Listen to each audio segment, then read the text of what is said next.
billahi minasyaitonir rajim. Bismillahirrahmanirrahim. Ila hadratil Muhammad sallallahu al-Fatihah. A'udzu billahi minasyaitonir rajim. Bismillahirrahmanirrahim. Alhamdulillahirabbil alamin. Iyyaka na'budu wa iyyaka nasta'in. Shiratal mustaqim. Shiratal ladzina an'amta 'alaihim ghairil maghdubi 'alaihim waladdallin. Al-Fatihah. A'udzu billahi minasyaitonir rajim. Bismillahirrahmanirrahim. Alhamdulillahirabbil alamin arrahmanir rahim maliki yaumiddin. Iyyaka na'budu wa iyyaka nasta'in. Shiratal mustaqim. Shiratal ladzina an'amta 'alaihim ghairil maghdubi 'alaihim waladdallin. A'udzu billahi minasyaitonir rajim. A'udzu billahi minasyaitonir rajim. Bismillahirrahmanirrahim. Asyhadu an la ilaha illallah wa asyhadu anna Muhammadan rasulullah. La haula wala quwwata illa billah.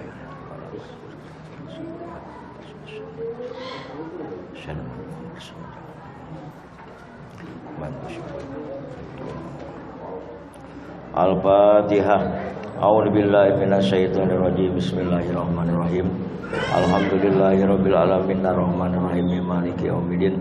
Iyyaka na'budu wa iyyaka nasta'in. Shiratal mustaqim. Shiratal ladzina an'amta 'alaihim ghairil maghdubi 'alaihim waladdallin. Rabbi shrah li sadri wa yassir li amri wahlul 'uqdatam min lisani. Allahumma nawwir qulubana bi nuril hidayah.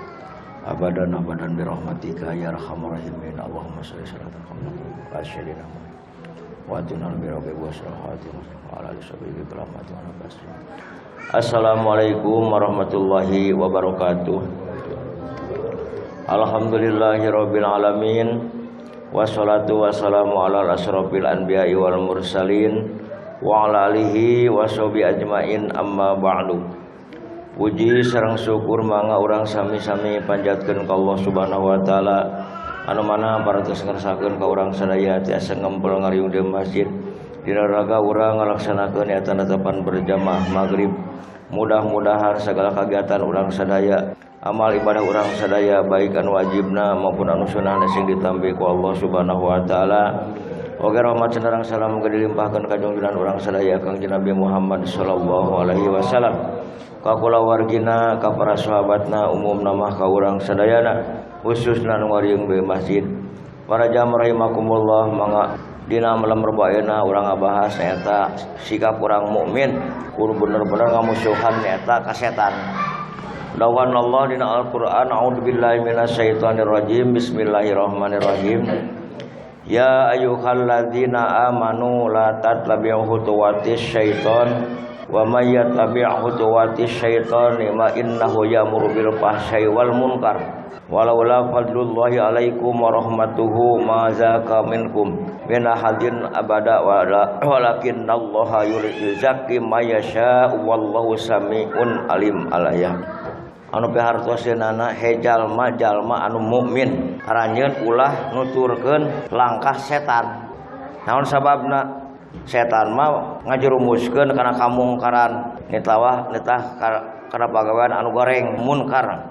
Mun teh mah karunia ti Allah Subhanahu wa taala ka ajeun kabeh pasti moal aya hiji jelema dalam dunya oge anu lolos dina panggoda atau tegebusna panggoda setan. Tapi ku sabab kanugrahna kanya Allah Subhanahu wa taala ka manusia sehingga aya pitulung Allah nyata mangrupakeun taufik hidayah ti Allah Subhanahu wa taala. Sabab lamun jelema geus boga taufik hidayah ti Allah mah panggoda setan teh rada leumag kitu nya kahalang ku kurniana ti Allah Subhanahu wa taala. Sabab Allah Subhanahu wa taala anu maha uninga anu maha ngadangu ka urang sadayana. Urang kedah jelas setan teh bener-bener musuh anu utama kitu nya. Di dieu dijelaskeun dina ieu kitab anugerah Allah di dieu maksudnya eta pitulung hidayah ti Allah Subhanahu wa taala. Sabab loba jalmi sajarahna tadina anu berutan, tadina jelema anu tukang bobok, tukang tarok cek kasana mah kitu nya. Bahkan leuwih ti kitu. Lapas datang taufik hidayah ti Allah Subhanahu wa taala mah leuleus hatena. Balik lagi 80 derajat tina kamungkaran, tina kamaksiatan teh kana taat ka Allah Subhanahu wa taala. Loba contoh di zaman Kanjeng Nabi nya teh sahabat nu namina Umar bin Khattab sakitu ganasna keur jadi kafir teh nya kitu. Takalakeun ka umat Islam teh. Tapi begitu datang taufik hidayah ti Allah Subhanahu wa taala. Tadina Islam teh susurumputan. Tadina Islam teh terang-terangan ti bumi ka bumi di zaman Rasulullah teh kitu. Wasubna sahabat Umar jadi karena Islam teh beuki kuat agama teh. Naon sababna? Sahabat Umar teh mun ayeuna mah jeger jawara kitu nya. Anu dipika segan ku umat di zaman harita urang Quraisy. Matak begitu sahabat Umar lebet Islam teh beuki kuat. Bahkan masihan bewara ka Rasul. Ya Rasulullah urang cicing dina bener. Urang cicing dina hak mah jeung kesurumputan terang-terangan cek sahabat Umar. Kami siap ngadukungna tah kitu nya. Nu tadi ngadukung kana kamungkaran, kana kadoliman, nu akhirna ngadukung kana kahadean. Mata kurang boleh-boleh ngadoa ka Allah Subhanahu wa taala teh kitu urang hirup teh sing aya dina husnul khatimah. Sabab lamun urang nyaritakeun masalah mantan meni kana mantan jelema buraong nya. Mantan jelema tadi teh hidang, tadi jelema baragajo tapi aya harapan jadi ulama, jadi kiai gitu. Dari bata mantan ulama jadi garong mah gitu. Pantes-pantes kadang unak ieu baheula mah itu ajengan euy. Atuh ayeuna mah kawengan ibu batur misalna ieu mah kitu pantes-pantes. Tapi lamun kieu mah baheula mah itu jawara wah tukang maling, tukang madog, tukang ngabunuh, tukang lacur tapi anu jadi kiai pantes kadang unak nya. Mata nyaritakeun masalah mantan mah penting mantan jelema teh buraong tapi jadi soleh daripada mantan jelema soleh jadi buraong gitu. Nyaritakeun masalah mantan. Aya ku anugerah pitulung Allah Subhanahu wa taala nu nyambabkeun setan oge ngagoda teh lepas kitu nya ku karunia Allah maka urang teraskeun. Di dieu aya hiji sajarah kitu nya nyata Ibrahim bin Adan ayeuna nuju jalan-jalan ka pasar kota Basrah di Irak. Aya hiji jalmi nu naroskeun sabab eta teh masyarakat di riung-riung kitu nya hiji jalmi anu berpengaruh. Ayeuna naros ka eta jalmi teh mun ceuk urang mama cek Allah dina Al-Qur'an ud'uni astajib lakum. Maka anjeun kudu menta ka Allah Subhanahu wa taala pasti kahayang pamenta anjeun diijabah ku Allah Subhanahu wa taala. Tapi cek eta masyarakat urang Basrah ka eta ulama mun matak mama mun cek basa urang nu abdi teh geus taun-taun ngadoa ka Allah teh tapi can aya hiji ge nu diijabah can aya hiji ge anu dikabul ku Allah Subhanahu wa taala gitu. Cek sabagian masyarakat eta naros ka hiji ulama. Kumaha saur eta ulama ngawarna pantes. Sabab doa anjeun kahijab kahalang saur eta ulama ku 10 perkara nu nyababkeun doa anjeun hese dijabahna ku Allah Subhanahu wa taala. Mana anu 10 perkara saur eta ulama nu kahiji anjeun teh terang kenal ka Allah tapi sehari-harina anjeun teu ngalaksanakeun parentah Allah. Ieu contohnya loba di zaman kieu mari apal yen Allah teh nyiptakeun urang, apal Allah teh mari umur, apal Allah teh mari rezeki. Tapi kadang-kadang kana panyalekna jeung panitana calon teh diuhu. Loba nya di zaman kiwari, loba di seueur gitu. Percaya ka Allah mah, percaya ka Rasul mah.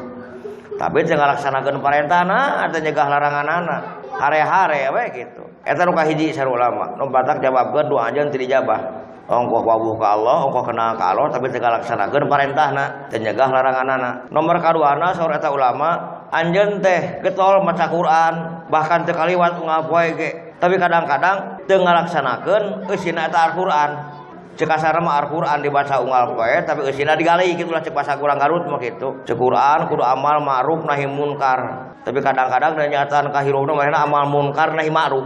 Allah merintahkeun kudu ngajak-ngajak kana kahadean nyegah tina segala kamunkaran. Tapi kadang-kadang kanyataan dina hirupna ngajak-ngajak teh kana gorengan malah nyegar tina kahadean kitu nya. Jadi cocok dibaca jeung eusina teh teu diamalkeun gitu. Eta saur ulama nu nyababkeun kadang-kadang doa teh hese ditarimana ku Allah atau dikabulna ku Allah Subhanahu wa taala. Dan memang di zaman kiwari kadang-kadang jelema nu loba apa kana dalilna, loba apa kana hadisna, tapi kadang-kadang jauh tina dalil, jauh tina hadis, jalmi teh sabarehna gitu. Apa dalilna mah? Ganjaranna puasa sunat. Apa dalilna mah? Kumaha ganjaranna salat berjamaah, tapi kadang-kadang dina sehari-harina jauh tina salat berjamaah. Jauh kadang-kadang tina salat puasa sunat. Beri terang kana ganjaranana gitu. Eta jadi panghalang saur eta ulama kana dikabulna doa ku Allah Subhanahu wa taala. Nomor katiluna nu jadi panghalang teh eta ulama anjeun ngaku cinta ka Rasul, cinta ka Kanjeng Nabi, tapi jauh tina sunah Rasul, jauh tina sunah Nabi. Jadi naon dicontohkeun ku Rasul teh teu diamalkeun dina kahirupan. Sedangkan Kanjeng Nabi teh nyontohan teh dina bab ibadah unggul kitu nya, dina bab luar ibadah oge dicontohan ku Rasul. Komo bab ibadah mah kitu bab salat, bab saum jeung sajabana. Di luar eta ge kumaha alakna sareng para sahabat Rasul teh kumaha alakna sareng keluarga dicontohan ku Kangjeng Nabi Muhammad Rasulullah SAW. Ya cek eta ulama anjeun ngaku cinta ka Rasul, cinta ka Kangjeng Nabi, tapi dina kahirupan sehari-hari jauh tina sunah Rasul, jauh tina sunah Nabi. Nomor kaopatna sore eta ulama nu nyababkeun hesena urang dikabul urang doa ka Allah Subhanahu wa taala teh anjeun ngaku mumusuhan jeung setan, tapi kadang-kadang sehari-hari haripna dilakukeun teh pangajak setan. Ngaku setan teh musuh nu utama nu kudu dijauhan ku urang cek dina bibirna mah gitu, tapi perilaku sapopoe dituturkeun teh ka hayang setan. Sebab setan mah ngajak-ngajak kana ka teu hade we nya, ngajak-ngajak kana kamungkaran, ngajak kana kamaksiatan, ngajak-ngajak kana kadoliman kitu pagawean setan mah gitu. Tahu saur eta ulama kadang-kadang kitu jelema sing wata kerja panghalang kana doa teh. Ngaku setan teh musuh nu utama, tapi sari-harina hayang setan nu dituturkeun, hayang setan nu digugu. Nomor kagenepna saur eta ulama nu nyababkeun hese dikabul ku Allah Subhanahu wa taala doa urang sadayana teh kadang-kadang urang ngajauhan sieun ku neraka teh kitu. Tapi kadang-kadang pagawean sehari-hari justru urang ngagebruskeun kana neraka. Contohna naon? Dapan kamaksiatan, kadoliman, nya kamungkaran. Eta teh ngantirkeun jelema ka asup kana neraka. Ongkos sieun ku neraka. Tapi perjalanan kana neraka ditareangan dipigawe gitulah cek kasarna mah. Ta nomor katujuhna saur eta ulama nu nyababkeun hesena urang dikabul ku Allah Subhanahu wa taala doa teh kadang-kadang urang yakin yen maot teh bener, yen maot teh pasti nya. Percaya. Sabab calon bupati, calon lurah mah, calon presiden bae dituna belum tentu jadi, tapi calon maot mah insyaallah saradaya jadi percaya yen urang bakal maot teh. Tapi kadang-kadang urang berleha-leha teu siap bakalna keur nyang hareupan eta maot. Sabab ai maot beda jeung maot satu hewan nya, ai maot jalmi mah. Satu hewan mah lamun teh mah paeh dikubur kos eta urusan. Paling ka itu bilatungan wae satu hewan mah. Tah manusia mah di samping bilatungan teh balitungan. Segala amal perbuatan waktu hirup di alam dunia ayeuna teh bakal dibalitungkeun ku Allah Subhanahu wa taala. Mata urang kudu hati-hatinya. Umur jaloh teh lain gratis tanpa pertanggungan jawab. Umur teh bakal dipenta pertanggungan jawab ku Allah Subhanahu wa taala urang teh. Dipake naon eta umur teh kitu nya? Dipake kufur, dipake syukur, dipake maksiat, dipake taat gitu ta umur. Tak kadang-kadang cenah anjeun mah cek eta ulama ka masyarakat harita. Ongkoh anjeun teh percaya yen maot teh pasti datangna, pasti bakalna. Tapi bebekeuleun maot teh dikumpulkeun begitulah cek kasarna mah gitu. Cedekeun aya maot teh bawa bekal naon bakalna maot teh aya wati amal anu hade utamana kitu nya. Amal nu goreng urang teh bijeunan, amal nu hade urang kumpulkeun gitu. Kudu hati-hati teh urang teh kudu siap teh ka akhirat teh mawa amal. Sabab lain mawa emas berlian, lain mawa duit, lain mawa harta ka akhirat panyaeta urang mawa amal kudu siap-siap teh. Ulah aya bahasa ki kumaha engke we lah ka alam kubur mah. Kumaha engke we ka akhirat mah. Da gendingan maot balik deui mata kitu ge betaheun. Kitu kan sok ada jelema teh nya nu bade heureuy bade nganyek kana agama teh teh. Lain betaheun sabarna dalam kubur teh hayang balik deui teh lamun urang idin mah Allah. Karena teu bisa deui dipegatkeun nyawa jeung raga ku Allah. Sedengkeun cek dina katerangan eta sakitu pan jumeritna jelema ahli kubur teh. Disiksa ku Allah Subhanahu wa taala sancana datangna poe kiamat teh. Hayang balik di Gusti cenah abdi teu balikeun di alam dunya. Rek salat heula cek jelema teu pernah salat waktu hirupna. Gusti abdi teu balikeun ka alam dunya rek zakat heula. Di mana waktu hirup dalam dunyana nisab zakat teh dikaluarkeun zakatna. Gusti cenah abdi teu balikeun di alam dunya sok sanajan sageureung rek mau ngahaji heula. Cek jelema nu geus disabung ngahaji teu kajalankeun eta kewajiban. Hayang balik deui dalam kubur teh disiksa teh alam dunya teh lamun meunang idin mati Allah. Ngan wayahna cek Allah teh kurang kumaha bewaranya, kurang kumaha pemberitaan, kurang kumaha papatah teh para ulama, para kiai kitu nya. Diunggal masjid, diunggal rotinan, bahkan melalui radio, TV jeung sajabana gitu. Pengajian teh murah ayeuna mah katur urang kersana ngadangukeun gitu. Lain eueuh papatah kan kadang-kadang urang nya tak kubantingul teh ya. Mata saur eta ulama di antara nu nyababkeun hesena doa dikabul ku Allah Subhanahu wa taala teh percaya kana bakalna maot, percaya kana bakalna urang dijemput nyawa ku Allah Subhanahu wa taala, tapi persiapan ngumpul-ngumpul kelpi bakalan urang maot di alam kubur beh dieuna. Sabab lamun urang nekat mah yakin perpasadanya pisang sareuna kabayang. Tong boro-boro urang datang ka alam kubur, nekat aku mangke we lah di alam kubur mah. Justru kete kumaha ayeuna asik bahasa kolot mah. Enak tong nyebrang ka alam kubur urang dalam dunya we. Simkuring rek ka Surabaya contoh. Nekat we teu mawa ongkos, teu mawa bekal. Nekat we yakin sangsara di jalan kana turunkeun nya. Mun teh naekan bus ku konektor turunkeun aya mawa duit teu mawa ongkos mah. Can di perjalanan can datang ka ditu saru dituju. Naon teu mawa bekal yakin kana barang sangsara teh dalam dunya. Lamun urang teu mawa bekal. Tapi lamun simkuring kalau Surabaya misalna mawa bekal, duitna cukup, kerja jana aya, keur ongkosna aya, nepi ka tujuan aya insyaallah. Salamet di perjalanan nepi ka tujuan teh moal sangsara balangsak naon sababna da bekalna aya di dalam dunya nya. Komo jaga ka akhirat kitu. Perluna urang boga bekal nya terutama amal. Nomor kadalapanna saur eta ulama nu nyababkeun dua urang dihese dikabul ku Allah Subhanahu wa taala. Kadang-kadang urang sok nyibuk ngoreksi kasalahan, kelemahan, kekurangan anu sajen. Tapi kadang-kadang urang poho kana kelemahan, kekurangan diri urang sorangan. Kekurangan batur mah hantem diomong-omong, hantem dikoreksi. Kagorengan diri batur, kelemahan diri baturnya, ai kekurangan jeung kelemahan diri sorangan diantep. Eta teh nyababkeun saur eta ulama karena teu ijabahna doa ku Allah Subhanahu wa taala. Kadang-kadang pintunya urang teh aya koreksi kana kasalahan batur mah paling pinter, paling bisa simkuring oge gitu. Mata kaya paribasa anjingnya naon semut di seberang lautan cenah kelihatan geuning gajah di peluk mata cenah teu katingali da kitu. Kasalahan diri batur mah kelemahan diri batur sagede kitu ge pernah tingali urang teh. Tapi kagorengan di diri urang, kekurangan diri urang, kelemahan diri urang kadang-kadang urang teu katingali gitu. Mata karasa bagja lamun dijalmi dikoreksi dibenerkeun kitu tujuanna sare kritik ngajongkolokeun tapi kritik membangun kudu atohnya kekurangan kelemahan diri urang teh kadang-kadang kabangina ku diri batur. Mata lamun urang dina hiji perkara anu ngomekeun teh kudu atoh. Sapanjang eta nu ngomekeun teh tujuanna positifnya, tujuanna rek ngamajukeun, tujuanna rek elingan. Pana eta teh kritik aya dua, kritik nu ngajongkolokeun ceuk wasaina mah kritik anu rek ngamajukeun. Tak kritik nu ngamajukeun mah justru eta teh meunang ganjaran alus kitu nya kurang perlu walah zaman sahabat Umar mah teh dibere hadiah kitu nya nu ngritik teh gitu demi kamajuan mah da sabab ieu kakurangan diri urang teh kalemahan diri urang teh geuning kapanggih ku diri batur mah kadang-kadang urang pribadi mah urang teh asa bener we asa pang benerna asa pang pinterna asa pang sagala bisana teh nyaho kakurangan urang teh loba pan ditinggali ku panon batur mah asa ulama nu nyababkeun kadang-kadang hese dijabah doa urang ku Allah Subhanahu wa taala teh kadang-kadang kitu urang teh ngoreksi kekurangan kelemahan anu sajen bari poho kana kelemahan jeung kekurangan diri urang sorangan. Maka saur Kangjeng Nabi kacida bagjana hiji manusia anu sibuk nguruskeun kekurangan kelemahan diri sorangan daripada kekurangan mikirkeun kekurangan jeung kelemahan diri batur. Kacida bagjana saur Kangjeng Nabi.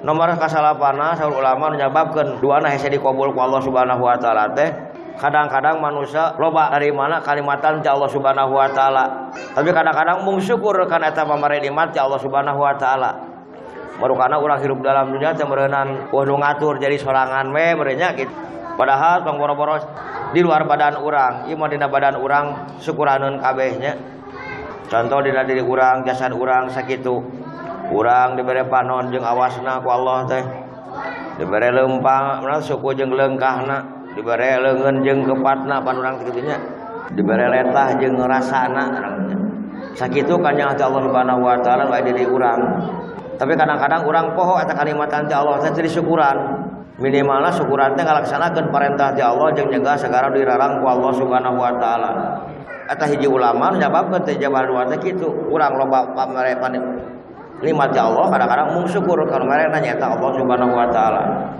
Ta nomor ka-10na saur eta ulama nu nyababkeun doa urang teu dijabah ku Allah Subhanahu wa taala teh kadang-kadang urang minang ngajajabkeun dulur urang atawa baraya urang, tetangga urang anu maot, kadang-kadang urang mung nanti minang nganteurkeun tapi urang teu jadi itibar, teu jadi pelajaran. Padahal urang mikirkeun urang poe ieu nganteurkeun mayit, nguburkeun mayit, sarua nyaho supaya ketemu urang nu bakal dikubur teh nya gitu. Urang nu bakal disalatkeun teh, urang nu bakal dimandian teh. Kadang-kadang urang teu sadar kadinya kitu nya. Tah eta di antara saur ulama nu nyababkeun dikubulna doa urang ku Allah Subhanahu wa taala teh, kadang-kadang kitu urang teh. Bener ngajabkeun mayit, bener diajabkeun nu dikubur tapi teu inget yen urang teh bakal balik ka alam kubur. Sehingga hirup teh asa wenang-wenang we sangeunahna kitu nya. Eta di antarana saur ulama nu nyababkeun urang kadang-kadang hese dikubulna ku Allah Subhanahu wa taala. Mangga urang teraskeun. Dina ieu kitab dijelaskeunnya pangna setan jadi musuh utama teh lantaran di mana datang waktu salat setan teh ditebar diparentahkeun ku raja setan teh ku iblis teh kana buahna teh supaya ngagoda ka manusia sehingga kadang-kadang lamun tukang warung memeh waktu salat datang mah rada sepi datang waktu salat kadang-kadang nu meuli teh rabul ngagoda gitu supaya salat jadi kahirkeun. Kadang-kadang kaidolakeun jadi teu salat kadang-kadang kitu nya ku sibukna nguruskeun urusan dunya. Jadi segala bidang pegawaian kadang-kadang digoda dina waktu datangna salat ku setan teu dihaja. Da kitu goda setan mah. Bahkan di zaman sahabat ku pinter-pinter babangong setan ngagoda ka manusia. Kasohor Sayyidina Ali teh hiji jalmi anu tawadu nya sahabat anu tawadu. Ayeunana lamun aya sepuh teh tara miheulaan sepuh. Sok depengker we Sayyidina Ali teh kitu. Ku hormatna kitu ajeunana ka sepuh teh. Dina hiji waktu sering tepan lamun terapat menetepan subuh. Eta gegelek we sepuh teh nya lempang teh tukang teh ka masjid Sayyidina Ali teh kitu. Tutulkeun Sayyidina Ali teh waktu eta teh ka Sayyidina Ali kaburangan berjamaah. Lantaran naon eta teu wani miheulaan eta jalmi sepuh teh kitu. Kat hormat Sayyidina Ali ka sepuh. Padahal bebongkong setan teh menjadi teu ngaragasi pasti ka manusia. Ngagoda atuh ka sahabat teh supaya Sayyidina Ali berjamaah teh bul aja kasalahan mah kitu nya. Kunaon teh ku bebongkong setan mah kitu ngagodana. Tah ditebarkeun dina kitab teh dina waktu salat teh kadang-kadang sok ngagoda setan teh nya kitu ka tukang warung jadi payu warungna teh loba nu meuli sehingga salatna kahirkeun. Jadi sagala bidang kadang-kadang urang teh dina pagawean moh di kantor kadang-kadang waktu rapat dina waktuna datang salat sehingga enggak ganggu kana urang ngalaksanakeun salat. Pada kurang-kurang iman mah dah kagok teh kagok we lah lohor teh isu gaya di akhirnya gitu sebar gitu. Lalu ku pinter-pinterna setan gitu ngagoda ka manusia supaya digebrus sabab setan teh boga pendorong nya bisikan. Matak dina diri urang teh bisikan setan jeung bisikan malaikat. Ari bisikan setan eta apa ngajak-ngajakna teh kana kamaksiatan, kana kadoliman, kana kamungkaran gitu bisikan setan mah beda jeung bisikan malaikatnya. Ai bisikan malaikat mah ngajakna kana taat ka Allah. Urang hayang ka masjid, urang hayang salat berjamaah, urang hayang thalabul ilmu bisikan malaikat atuh. Sabab eta kana kahadean. Tapi lamun ulang ngarengkah ka tempat-tempat pelacuran, ka tempat-tempat perjudian kitu nya, ka tempat-tempat anu dilarang ku agama, yakin eta teh bisikan setan. Mata urang teh kena kuat iman teh dirinya, mana bisikan setan, mana bisikan malaikat. Urang ulah kabuku kana kahayang setan.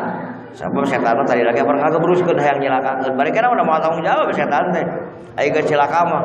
Mah naoge teu bisa tanggung jawab kitu nya. Agabruskeun hayang loba batur setan mah. Itu. Sabi-sama sakabeh manusia dalam dunya teh hayang digebrus kabeh kana neraka kahayang setan mah kitu nya. Matak bisikan eta kudu urang bener-bener. Sabab naon pangnaburat kalawan setan? Matak saur Kangjeng Nabi perang Badar, perang Uhud, perang Khandaq sakitu beratna, sakitu dahsyatna. Ngorbankeun harta, ngorbankeun tenaga, ngorbankeun pikiran, bahkan teu saeutik ngorbankeun jiwa. Tapi saur Kangjeng Nabi eta perang teh perang leutik. Nu perang gede mah nyaeta ngalawan hawa nafsu di diri urang. Naon saur setan mah di diri urang hijina. Bahkan dari keterangan mah antara anu hiji di diri urang mah gitulah. Hese. Setan di luar apa puguh urang teh musuh di luar mah. Mun teh mah puguh mawa pakarangna, puguh mawa senjatana, bela wani urang dilawan, kemari urang kabur, aya lubuk geuleuh mah musuh teh. Aya setan ada diri urang atuh da. Lamun teh kuat iman mah teh saeutik, lamun teh keburus teh kabawa ku setan teh kahayang setan dianteur kitu nya. Sakitu mata urang kudu hati-hati, mana bisikan setan, mana bisikan malaikat. Bahkan hiji ulama nyarioskeun Syekh Abu Lais nasehatan gitu ka para santrina, ka para umat masyarakat di zaman harita perlu dikanyahokeun ku aranjeun kabeh saur Abu Lais. Hei manusia, musuh-musuh nu tangguh teh nyaeta setan teh. Sabab setan teh boga perangkap, boga alat. Nah antara anu kahiji perangkap setan teh di kamanusiakeun teh nyaeta kesenangan kahirupan dunya. Pandunya teh amisnya dunya teh senang. Mata kadang-kadang lamun jelema geus kasoga kudunya jodoh tinggal igel cek urang Garut teh mah. Geus poho kana bibitan lamun jelema cita tinggal urusan dunya kali teh sok poho kana akhiratkeun. Kadang-kadang lamun fokus teh kana urusan dunya sagala cara dihalalkeun. Sabab dunya teh ngeunah loba duit, loba kontrakan, loba mobil hayang ka itu ka dieu gampang buka duit teh nya. Hayang naon-naon gampang, kunaon kudunya. Naon teh perangkap setan. Mata diusahakeun ku setan jelema teh cinta kana dunya teh leuwih kana sagala-galana kitu nya. Bahkan leuwih cinta kana ngarenna ta dunya eta Allah Subhanahu wa taala. Mata tukang dagang sibuk urusan dagangna poho dina waktu salat teh kanu mere eta kanikmatan Allah Subhanahu wa taala. Tukang tani poho kanu mere eta kanikmatan. urusan tani na we cur lohor cur asar cur magrib cek kasarna nya kitu tukang kuli nya kitu pagawe negeri jeung sajabana kunaon digodana kasenangan dunya Allah saur awal dina Al-Qur'an gara-gara hartawan jeung anak tapi kajeng poho eling dikir ka Allah sisa jalan lampana kitu zaman rugi saur Allah kitu nya lain ulah cinta ulah kurang dengan dunya mah pentingnya ngan dunya di dieu dunya majratun bil akhirah dunya teh nu kala buahna jaga di akhirat jadi alat keur ibadah alat keur takarub ka Allah alat keur ngalaksanakeun perintah Allah dunya teh sabab urang moal leupas dina urusan dunya kahirupan di dunya udah urang hirup dalam dunya ayeuna nya da teu make dunya mah teh jalan sagala ge urang salat para kudu nutup aurat teh pakaian nomor kudu dibeli urang salat apa kudu bersih pakaian nomor mah sabun tadi sok kudu dibeli duit kabeh urang hayang infak sedekah kudu duit aya urang hayang mau ngahaji kudu duit kabeh aya zakat keluarkeun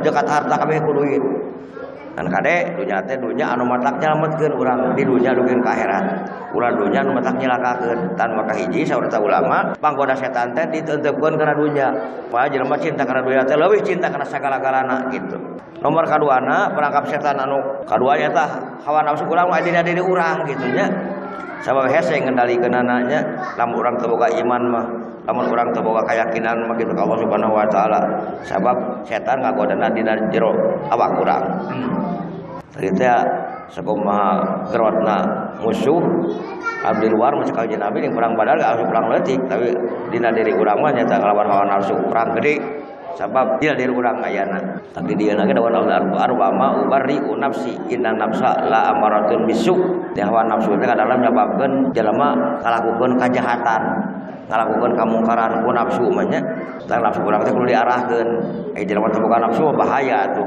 kan nafsu di dinya nafsu teh diarahkeun ti rupa negatif teh kanu positif kitu nya sabab lamun nafsu urang teh diarahkeun kanu kudu diarahkeun kanu negatif bahaya terjadina pembunuhan ya terjadina segala maksiat teh ku akibat amarah katanya tebira kadang-kadang tidak dendam kemudian jadi pembunuhan tebira tidak duit 1000 perak jadi pembunuhan kunaon teh ku amarah naon amarah teh bogojorannya aku irin sampai setan ya nomor katiuna setan anu bungkeuleuk sekurang garut sama setan bungkeuleukan adenya setan teh anu setan diri urang eta anu teu katingali teh ya aya oge setan anu paling bahaya teh dina aya kitab kata ulama setan nu bungkeuleukan setan nu mangrupakeun manusia ieu loba dongengnya loba sajarah aya hiji jelema eta jelema teh geus insap tadina teh tukang judi nu kabeak sagala-galana judina teh nah memang jelema lamun sakilo judi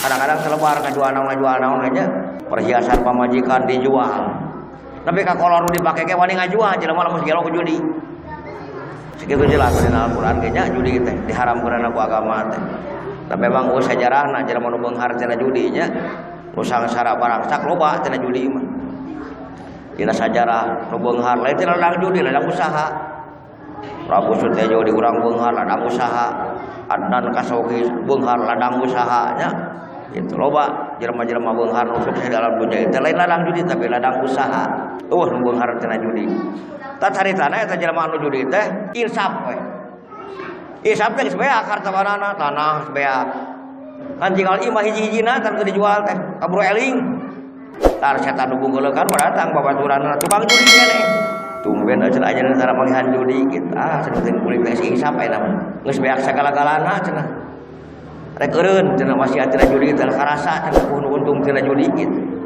tah ieu setan bungkeuleukan teh cenah mana mah elehan sok rek judi deui mah kuring di modalan tar sabaraha tuh jadi hutang rek sabarahaan ge da urang jelema teh eling geus insaf datang deui baturna di modalan deui sok rek judi mah rek sabaraha oge kuring di modalan deui ya kitu tukang mabok kadang-kadang geus insaf cenah mabokna geus eureun karasa teh kumaha mabok teh dampak negatifna rajo jelema nu loba duit anu beungeut teh cika setan teh kitu nya setan mangrupakeun jelema lah tong hariwang minuman mah sabaraha kerat ku aing dipanggulikeun asa daek nginum na sia mah sabengkak cika cara kitu nya tah setan nu bungkeuleukan leuwih bahaya eta sekolah mah anu setan mangrupakeun manusia ngagoda di wae eta mah leuwih berat sabab naon jeung fisikna jeung modalna padahal eutik jelema teh kitu nya tadi lah eureun cenah pagawean maksiat teh sabab dibere di modalan akhirnya tak hancur deui karena kemaksiatan. Tah kudu dijaga cenah kitu. Eta setan nu paling berat bahaya teh saur ulama. Dina kita mencarioskeun Allah Subhanahu wa taala marentahkeun ka iblis datang ka Kanjeng Nabi Muhammad Rasulullah sallallahu alaihi wasallam. Eta iblis teh gancangna sarita nu ka Kanjeng Nabi. Ku Kanjeng Nabi ditaros. Hei iblis, naon ajeun cenah kukulunuan ka dieu kitu lamun cek basa karasarna mah kitu ka iblis teh. Kami teh diparentah ku Allah cenah kudu datang ka anjeun sabab anjeun aya pitanyaeun kitu nya ka setan teh. Sabab Kanjeng Nabi, iblis beuring rek nanya ka anjeun. Cing di antara wae nu jadi musuh anjeun di antara umat kami aya sabar hiji gitu cek Kanjeng Nabi ka iblis nanya gitu kumaha cek iblis di antara wae Muhammad aya 15 umat anjeun nu jadi musuh kami cek iblis malam 15 teh nu ka hiji anjeun Muhammad musuh ka hiji cek iblis sabab nu marentahkeun kana kahadean jeung hasil kamungkaran teh bibitna ti anjeun gitu mata musuh anu ka hiji cek iblis anjeun Muhammad gitu nomor kaduana cek kata iblis musuh kami di antara umat anjeun teh hiji imam, hiji pamimpin anu nyaah adil ka rakyatna. Eta jadi musuh iblis. Mata kamu aya pamimpin anu adil, pamimpin anu nyaah ka rakyatna teh jadi musuh iblis teh. Mata rada hese nya pamimpin anu adil teh. Di seluruh dunya kayak gitu.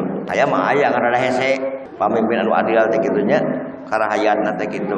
Kadang itu teh we ai para pejabat nama segala kabuli segala boga kadang-kadang sebagian rakyat mah hanya kitu teh we jalan leutik gedean ya leutik loba teu kabagean nabuh-nabuh ngampar-ngampar sebuah-sebuah lapar-lapar di luar negeri di urang ngomong di luar negeri mah nya loba pamimpin anu ngadolim ka rakyatna tah saur setan cek setan cenah kitu musuh kami anu kadua di antara umat Kanjeng Muhammad teh hiji pamimpin anu nyaah ka masyarakatna anu adil ka masyarakatna mun teh mah jadi pamarentah adil di bidang hukum aya adil di bidang politikna adil di bidang ekonomina gitu teu sagawaya dina hukum nerapkeun hukum teh aka saha salah dihukum teu pandang bulu kitu nya hukuman teh teu beda ieu mah dipikanya kurang ieu mah dipikakewa kurang teu salah mah salah bae dah hukum mah kerja manu salah lain kerja manu leutik jeung jelema dipikakewa hukum tapi kerja manu salah rek lurah rek camat cek perbacana rek bupati rek menteri salah masalah we hukum mah kitu hukum teh keur jelema nu salah gitu. Nomor katiluna musuh setan teh di antara umat anjeun Muhammad jalma anu kaya anu merendahkan diri tawadu udah hese nya kitu nya tapi aya tetep anu beragama mah jelema beunghar anu rendah hati deukeut jeung jelema miskin deukeut jeung jelema fakir eta teh musuh setan. Da kadang-kadang tina wahawana harta mah da jeung kitu teh lah. Tong boro-boro gaya hidupna, gaya jalan lagi sepeda jelema beunghar, jelema loba duit jeung jelema nu kere. Ieu mah pengalaman simkuring baheula keur di kampung nya gitu. Contoh we kitu nya, domba ieu kabongkar kateranganana. Jauh simkuring saperjuangan ngarit para bapak sadaya. Kadang-kadang rokok sabatang ge keluaan. Sarua itu ka kota, simkuring ka kota. Karena simkuring mah kitu lah mun di alas ku Allah di kitu kitu kahayang boga hotel jeung di Bandung kitu nya boga mobil boga kontrakan kahayang mah kahayang tapi harus diatur ku Allah kan kajebat bet dengan duit ada alasna kudu sakitu mun sakitu we ari eta waturan simkuring anu saperjuangan teh sarua bujang loma baheula ngarit berangkatna ka Bogor jadi banar hayam sukses tiap tahun mau di lembur ge karuh pila karuh naon mobil lagi mau tahun ganti-ganti ya. Simkuring euy lebaran da cenah euy. Cing hayang nyaho cek simkuring apaleun keneh gitu ka simkuring gitu. Da bapak ge teu nanya. Da gitu. Nganta gahonya berenang dieu di dieu nya duja teh. Kadang-kadang nu tadi bapak jadi teu babu gara-gara beunghar teh. Nu tadi CS jadi lain CS gitu. Dan mun ningali keur simkuring ka itu teh motor-motor acan teh sabelah pada acan bari ka lembur teh. Ari ieu mawa Pajero kan ka lembur bogoh we. Tah ulah sampai ka kitu. Dunya teh mawa kasombongan nu tadina babaturan ge kadang-kadang poho ka babaturan. Nu tadina dulur ge poho kada kaduluran. Lamun dunya dibawa sombong mata teh setan nu katilu nu jadi musuh. Kami teh jelema beunghar anu tawadu, anu rendah diri, anu teu sombong gitu. Nomor kaopatna musuh kami di antara umat anjeun teh Muhammad pedagang anu jujur anu sidik rada hese nya nu dagang jujur teh kitu. Kadang-kadang sok aya we bohongna teh. Uguh meuli 10 perak, demi Allah itu 12 perak. Padahal 10 perak meuli teh kitu nya.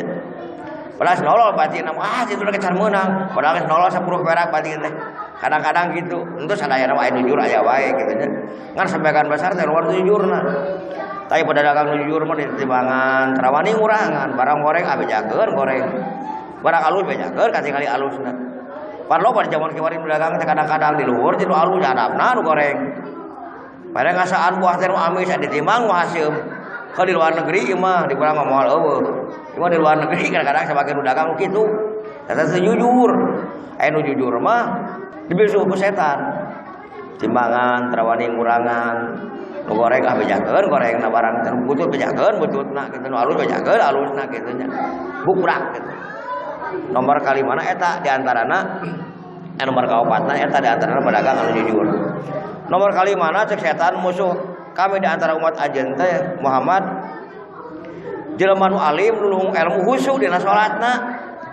Agar mati merenannya luhung ilmuna kata mama khusyuk dina salatna pasti eta mah kitu nya. Dek dibi ka musuh ku setan ge pantes gitu. Nomor ka-7na musuh kami di antara umat ajeun teh Muhammad hiji mukmin anu nyaah ka sasama hirupna. Tuh. Saagama, sakayakinan kitu nya. Tong boro-boro jeung saagama jeung luar agama keran makhluk Allah perlu lebih ka nyaah. Tah eta di antarana musuh setan teh jelema mukmin anu nyaah deudeuh, terutama ka mukmin pribadi deui kitu nya sesama mukmin. Jadi perhatikeun karena sesama muslim mukmin sama muslim teh kitu utamana gitu. Tinggalikeun kahirupan leutik marehna mampu dibantu mau dina ekonomi nah mau dina segala bidangna kitu nya. Kakurangan anak karerepat teh dibantu. Cek setan jelema nu bade kitu mukmin anu nyaah deulah deres ka sesama hirupna teh musuh kami cek setan gitu. Nomor kadalapana musuh kami di antara umat ajeun teh Muhammad hiji jelema anu tobat teh pikir ka maot. Taubat nasuha teh mercepas agama mah kitu nya lain tobat samal lain tobat usum-usuman. Pasok aya jelema teh tobat teh usum-usuman. Geus daek ka masjid geus getol ka bilang deui kitu nya. Tara salat teh boh di imah tara ka masjid puguh kitu nya. Eureun cenah tobat teh. Tah tobat teh mah tobat anu taubat nasuha anu istiqomah nepi ka maotna kitu. Tobat nate gitu, lain tobat samal. Nomor kasalapana musuh kami di antara umat ajeun teh Muhammad jelema anu hati-hati dina dahareun tong boro-boro perkara anu haram anu subhat ge diliwat. Dari jalan ke dari dahareun ka sana mah jawaro lamun bahasa agama mah kitu nya. Jadi lamun di kitu teh aduh apik pisan. Teu gampang narima. Ai urang kadang-kadang asal duit asal gede teu we sama we ai urang mah. Tanu waro mah kadang-kadang aduh abing. Tong boro-boro anu katingali haramna mutlak anu subhat oge anu remeng-remeng teu wali narima kitu nu waro dina ibadah dina harta teh nya dina dahareun. Eta termasuk musuh setan. Nomor ka-10na anu asup musuh setan teh di antara umat Nabi Muhammad jelema anu salawasna boga wudu. Paingannya sebagian ulama mah buka wudu batal wudu deui urang kadang-kadang salat teh wudu teh nya tah ulama mah kiai aya nu istiqomah buka wudu salawasna kitu nya batal wudu deui ka mana-mana teh wudu buka wudu gitu. Tah eta termasuk cenah musuhna setan jelema anu kadawamkeun wudu teh gitu. Nomor ka-11na cek setan di antara musuh kami umat ajeun teh Muhammad mukmin anu loba infak jeung sedekahna. Sedekah rupa-rupanya sedekah harta, sedekah ilmu, sedekah tenaga. Rupa-rupa urang teh boga harta atuh tenaga, sedekah. Teu boga tenaga atuh boga ilmu gitu. Tadi dia musuh setan teh antara mukmin anu saneanta salawasna kalau bakal wakeun infak jeung sedekah. Kan identikna sedekah mah biasana kana harta kitu nya. Mata kurang boga sabatang jeung babaturan. Sok eta teh sedekah, Pak. Karena musim kuringnya, rasa pona uru dibere uru, rasa bere congcot teh. Urang kadang-kadang di perjalanan, kajian bukan 2000 perak. Bolikeun kana teh manis hiji ewang cek paribasana sodako. Da itu sodako ulah masalah gede jeung leutik kailasanana kitu nya masalahna mah kitu. Jeung katarimana ku jalmi teh kadang-kadang urang dibere 1000 perak ge. Di tengah jalan keur hanaang dibere teh manis nu harga 1000 perak katarima atuh da. Keur hanaang bari teh boga duit hayang nginum, anu mere sok bayangkeun. Mana tah ganjaran teh gede Allah Subhanahu wa taala teh katarima kurang katarima pisan gitu. Matak pantes setan musuh kami di antara umat Muhammad teh jelema anu loba infak jeung sedekah gitu. Nomor ka-12 musuh kami di antara umat anjeun teh Muhammad nyata jelema mukmin anu hade budi pekertina, hade alakna, hade laku lampahna. Dan memang kanjeng Nabi diutus ke alam dunia ieu teh diutimah makarimal akhlak nya. Diutamah makarimal akhlak itu lamun terdapat di hadisna. Kenyampurnakeun akhlak manusia. Da kanjeng Nabi mah akhlakna jeung sahabat, akhlakna jeung keluarga, akhlakna jeung tetangga, akhlak jeung beda agama sakitu. Matak zaman kanjeng Nabi loba jelema anu luar agama asup ka Islam teh lain anu ku akhlak kanjeng Nabi. Lain mawa pedang, mawa senjata maksa lain. Nu tadi non muslim asup muslim teu ku akhlakku dipekerti. Contoh panida hiji sajarah nu disebut Suraqah teh jelema masyarakat ngakalakeun ka kanjeng Nabi rek kabunuh. Suraqah rek kabunuh ka kanjeng Nabi teh lain masalah ku ngewa lain butuh ku buruhna. Cek dina bewara ka kantong-kantong jahiliyah zaman harita saha anu bisa mawa sirah Muhammad gitu diberes 100 ekor onta buruhna. Kemun ayeuna 900 juta tahun mun ayeuna kitu nya. Lain ku ngewa jelema teh ka kanjeng Nabi tetapi ku buruhna kabita ku buruhna. Caritana teh kanjeng Nabi nuju papa diudang ku Suraqah. Rek dikadek kedaat bae Nabi teh dikawal nya ku malaikat teh. Wakil Allah. Budak teh Suraqah teh. Budakna teh lalep tulung Muhammad. Kanjeng Nabi balik deui teh. Suraqah nu rek kaburu ditulungan ku kanjeng Nabi. Ada cenah atuh janji sing ati-ati nu pakuna teh kanjeng Nabi. Siti jalikeun deui. Padahal kaburu ka kanjeng Nabi. Kanjeng Nabi papah deui diudag deui ku Suraqah teh rek dibunuh deui wae. Ci poros deui wae budakna teh ditulungan ku kanjeng Nabi. Coba bayangkeun. Lamun urang jelema rek kabunuh kitu dilalapkeun musim kuring mah. Paehana sakalian ah jelema kitu mah rek kabunuh. Bunuh deui urang musim kuring gitu. Tapi kanjeng Nabi panteh kitu akhlakna ditulungan sehingga eta jelema nu tadi ngewa ka kanjeng Nabi balik 180 derajat. Kami anjeun Muhammad ayeuna rek kabunuh anjeun tapi anu masa balikna kami rek kabunuh musuh anjeun. Tuh ka kitu Suraqah teh. Urang ku akhlak ku budi pekerti. Matak panteh cek setan musuh kami anu ka-12 di antara umat anjeun teh jelema nu ade akhlakna, hade budi pekertina baik jeung urang Islam maupun jeung luar Islam. Hade budi pekertina kitu nya. Nomor ka-13 cek setan musuh kami di antara umat anjeun teh jelema anu berguna berjasa keur masyarakat. Jadi cicingna di hiji daerah umara di hiji daerah teh mawa manfaat ka daerah lain mawa madarat. Jadi urang umara di mana wae ulah jadi beang kerok di masyarakat. Kudu nyieun kahadian di hiji daerah teh. Kade kenang nepi ka akhir zaman ge. Contoh lamun urang di hiji daerah nyieun kahadian aduh gara-gara baheula si anu kahadian anu kan diceritakeun eta ku anak icuna teh. Beda jeung urang nyieun ka madaratan, wah aya si eta baheula di dieu mah euy tara kali senal, tara kali pakaian di luar. Naon dipaling. Kagorenganana sokor teh kitu nya ai goreng. Eta nama kitu. Tapi lamun alus jasana, alus budi pekerti di masyarakat dikenang kitu nya. Masa kayak paribasa we geuningan gajah mati tinggalkan gading, harimau mati tinggalkan berang, manusia mati tinggalkan jasa. Lamun urang nyeun jasa kahadean insyaallah, tapi ke akhir hayat akhir jasa ge bakal dikenang ku masyarakat. Jika di masyarakat contoh we di masjidnya sok sanajan sesepuh urang Haji Muhammad Nasir tos teu aya sabab nyimpen kahadean tempat dikarenakeun kanggo ibadah masyarakat khususna di dieu apa enak ge tetep we dikenang Masjid Pak Ustad Nasir. Sok sanajan ngurusna Pak RT, ngurusna Pak Deden mun teh anggar we maroba. Masjid Pak Deden, masjid Pak Kori moh anggar masjid Pak Ustad Nasir. No sababna nuna kahadean dikenang di akhir zaman insyaallah. Maroba ngaran teh anggar masjid almarhum Kyai Haji Muhammad Nasir eta matak pantas jeung setan musuh kami di antara umat anjeun Muhammad teh jelema nu nyieun kahadean di hiji daerah teh kitu nya tuna jasa anu hade. Nomor ka-14 musuh kami di antara umat anjeun Muhammad jelema anu apal kana Quran bari langgeng muda mama kitu nya ngajaga eta hafalan Quran teh nepi akhir hayatna gitu teu poho kitu nya sabab naon ku istiqomah teh ku dawam teh kitu damalkeun ngapoe eta musuh setan jelema anu apal Quran bari langgeng istiqomah dina hafalanana gitu. Nomor ka-15 cek setan musuh kami di antara umat anjeun Muhammad teh jelema anu mineng salat penting tahajud ka Allah Subhanahu wa taala. Batur kerti prasaret ajeuna hudang eta musuh setan musuh iblis biasanya istiqomahna teman wengi teh kitu simbeuring mosok hudang aya wengi teh nya eta itu aya MU main aya Liverpool karek hudang nyumpeuring mah eta mah arah hudang penting eta sedengkeun cek ieu kitab musuh setan dan nomor ke-15 di antaranya nyaeta jelema anu dawam istiqomah salat geuting tahajud ka Allah Subhanahu wa taala. Tadi contohan ku kanjeng Nabi nya tetep kanjeng Nabi maca tahajud tebikeun ka sampean di parareuh bar kitu. Kunaon teh bener kulamina ku istiqomahna. Ai urang baca bareuh lain laksanakeun salat tapi asa urat urang-urang. Keur insyaallah lah sanes waktu bang teraskeun deui banyak keneh sajarahna lalakonna kitu nya. Mudah-mudahan nu dibahas sim kuring sing aya guna sareng mangfaatna nu laresna eta teh tina agama nu kaliruna mah tina kam sim kuring pribadi mudah-mudahan Allah ngapunten akhirul kalam wassalamualaikum warahmatullahi wabarakatuh.